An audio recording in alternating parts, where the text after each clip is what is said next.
नमस्कार, मैं हूं भरत DNU झारखंड में आपका स्वागत है। खबरों की ओर बढ़ने से पहले एक नजर सुर्खियों पर। रामगढ़ में उपचुनाव से पहले आईएसयू नेता मनोज मुंडा की गोली मारकर हत्या। 7वीं जेपीएससी में आरक्षण का मामला, प्रार्थी का दावा, कटअफ से ज्यादा मिले मार्क्स, हाईकोर्ट ने सरकार और आयोग से मांगा जवाब।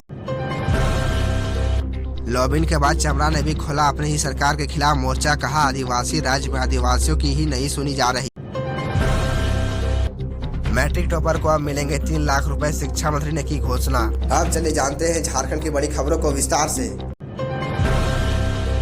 7वीं जेपीएससी में आरक्षण का मामला, प्रार्थी का दावा, कटअफ से ज्यादा मिले मार्क्स, हाईकोर्ट ने सरकार और आयोग से मांगा जवाब। झारखंड हाईकोर्ट ने 7वीं जेपीएससी में आरक्षण का लाभ नहीं दिए जाने के खिलाफ दाखिल याचिका पर सुनवाई हुई। सुनवाई के बाद अदालत ने सरकार और जेपीएससी से जवाब मांगा है। हालांकि अदालत ने कहा है कि इस मामले के अंतिम फैसले से नियुक्ति प्रक्रिया प्रभावित होगी। मामले में अगली सुनवाई 3 सप्ताह बाद होगी। इस संबंध में सुनील कुमार सुमन सहित 11 अन्य की ओर से हाईकोर्ट में याचिका दाखिल की गई है। सुनवाई के दौरान प्रार्थियों की ओर से अधिवक्ता अमृतांश वत्स ने अदालत को बताया कि 7वीं जेपीएससी की मेरिट लिस्ट मई 2022 में जारी की गई थी। इसके बाद अभ्यर्थियों का मार्क्स स्टेटमेंट नहीं जारी किया गया था। कोर्ट के निर्देश के बाद जनवरी 2023 में अभ्यर्थियों का मार्क्स स्टेटमेंट जारी किया गया, जिसमें प्रार्थियों का अपनी निर्धारित श्रेणी में कट ऑफ मार्क्स से ज्यादा अंक प्राप्त किया है। जेपीएससी ने यह कहते हुए इनका चयन नहीं किया है कि इनकी ओर से जाति प्रमाण पत्र राज्य सरकार की बजाय केंद्र सरकार की परीक्षा के लिए जारी प्रमाण पत्र दिया गया है।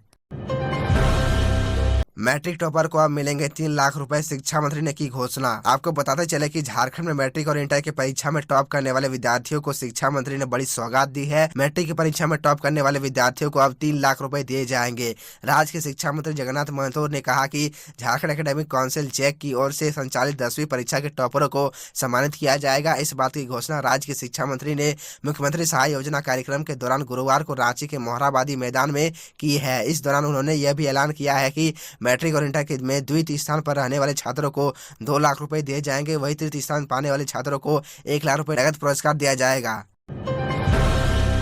रामगढ़ में उपचुनाव से पहले आईएसयू नेता मनोज मुंडा की गोली मारकर हत्या। झारखंड की राजधानी रांची से सटे रामगढ़ विधानसभा सीट पर हो रहे उपचुनाव से पहले आईएसयू नेता की गोली मारकर हत्या कर दी गई है। आईएसयू नेता का नाम मनोज मुंडा बताया गया है कि आमझरिया गांव के झांझी टोली के साप्ताहिक बाजार में 2-3 लोगों ने आईएसयू नेता मनोज मुंडा को गोली मार दी। गोली मारने के बाद अपराधी वहां से फरार हो गए। पुलिस मामले की जाँच में जुटी है। रामगढ़ जिला के पतरातू से सटे मदारी नगर क्षेत्र के सुदूरवर्ती गाँव लोवाडी के झुंझी टोला में अपराधियों ने चीटो गाँव निवासी मनोज मुंडा को बुधवार देर शाम गोली मार दी। मनोज के सिर और शरीर के अन्य हिस्सों में 3-4 गोली मारी गई। ग्रामीणों ने मनोज को रिम्स पहुंचाया। रिम्स में डॉक्टरों ने मनोज मुंडा को मृत घोषित कर दिया। खबरों में आगे बढ़ने से पहले आपसे छोटी सी निवेदन है कि अगर आप इस चैनल पर नए हैं तो चैनल को सब्सक्राइब अवश्य कर ले, ताकि झारखंड की हर खबर आप तक पहुंचा सके।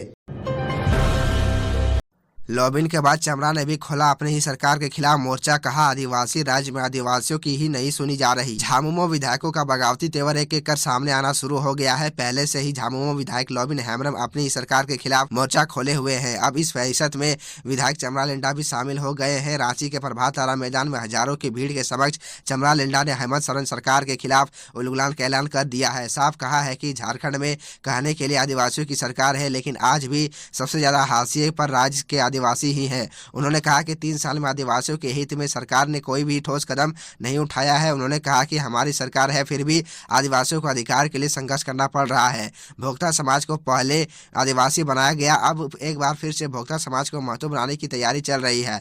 सरकार को झुकना होगा। मौके पर काफी संख्या में आदिवासी संगठन के नेता मौजूद थे। प्रभात तारा मैदान में हजारों की संख्या में आदिवासी समाज के लोग जुटे। सभा में आए लोगों ने कहा कि यह राज्य आदिवासियों का है, लेकिन हमारी नहीं सुनी जा रही है। मुख्यमंत्री आदिवासियत की बात नहीं करते हैं। आदिवासियों के हक और अधिकार की मांग करना कहीं से भी गलत नहीं है। आज हम लोगों ने इस सभा के जरिए सरकार को चेतावनी देने का काम किया है। नियोजन नीति पर सरकार मांग रही ओपिनियन। सोशल मीडिया से लेकर रामगढ़ उपचुनाव में भी युवाओं ने बढ़ाई टेंशन। नियोजन नीति को लेकर आने वाले दिन राज्य सरकार के लिए चुनौती भरे साबित होने को है। हालांकि सरकार नियोजन नीति के लिए युवाओं के मन को टटोलने में लगी है। SMS, विज्ञापन, रिकॉर्डेड संदेशों के जरिए उनसे राय भी मांग रही है, पर अधिकांश युवा सोशल मीडिया के जरिए अपनी भड़ासी उतारते दिख रहे हैं। उन्हें सरकार की मंशा पर आशंका है। ट्विटर पर अपनी नाराजगी आशंका जाहिर करते लिख रहे हैं कि उन्हें नहीं लगता कि हेमंत सोरेन सरकार युवाओं के लिए गंभीर है। युवाओं का संग देने को पूर्व महाधिवक्ता अजीत कुमार, भाजपा नेता योगेंद्र प्रताप सहित कई अन्य भी उनके सुर में सुर मिला रहे हैं। जेपीएससी कैंडिडेट रहे कई स्टूडेंट तो 27 फरवरी को होने वाले रामगढ़ उपचुनाव में भी राज्य सरकार से नाराजगी जाहिर करने को, चुनावी मैदान में 2-2 हाथ करने को उतरने को तैयार है। 18 मॉडल स्कूलों में मनरेगा के साथ अभिसरण के माध्यम से होगा 4 दीवारी निर्माण। सरकारी स्कूलों में बाउंड्री वॉल के निर्माण के लिए जल्द कार्य करे, अगर जरूरत पड़ी है तो मानक परिकलन भी तैयार करे। वर्तमान में चल रही योजनाओं के गुणवत्तापूर्ण क्रियान्वयन में कोई कमी नहीं होनी चाहिए। यह बातें मनरेगा आयुक्त राजेश्वरी बी ने स्कूली शिक्षा एवं साक्षरता विभाग से अभिसरण की संभावना पर चर्चा को लेकर आयोजित बैठक में कही। उन्होंने कहा कि मनरेगा मद से लेबर कॉम्पोनेंट की राशि का प्रावधान अनुसार उपयोग किया जाए। राजेश्वरी बी ने जानकारी दी कि प्रारंभ में 18 मॉडल स्कूलों में बाउंड्री वॉल के निर्माण मनरेगा के साथ अभिसरण के माध्यम से किया जाएगा। मॉडल विद्यालयों के निर्माण के लिए मनरेगा मद से लेबर कॉम्पोनेंट की राशि दी जाएगी। तो यह थी झारखंड की टॉप बड़ी खबरें, और इसी तरह झारखंड की छोटी सी बड़ी खबरों को देखने के लिए आप हमारे चैनल DN न्यूज झारखंड को सब्सक्राइब कर ले और बेल आइकन को प्रेस कर ले, जिससे आपको झारखंड की हर छोटी बड़ी खबरों की अपडेट आप तक पहुंचता रहे। तो आज के लिए इतना ही, हमें दीजिए इजाज़त, फिर मिलते हैं आपसे अगले वीडियो में।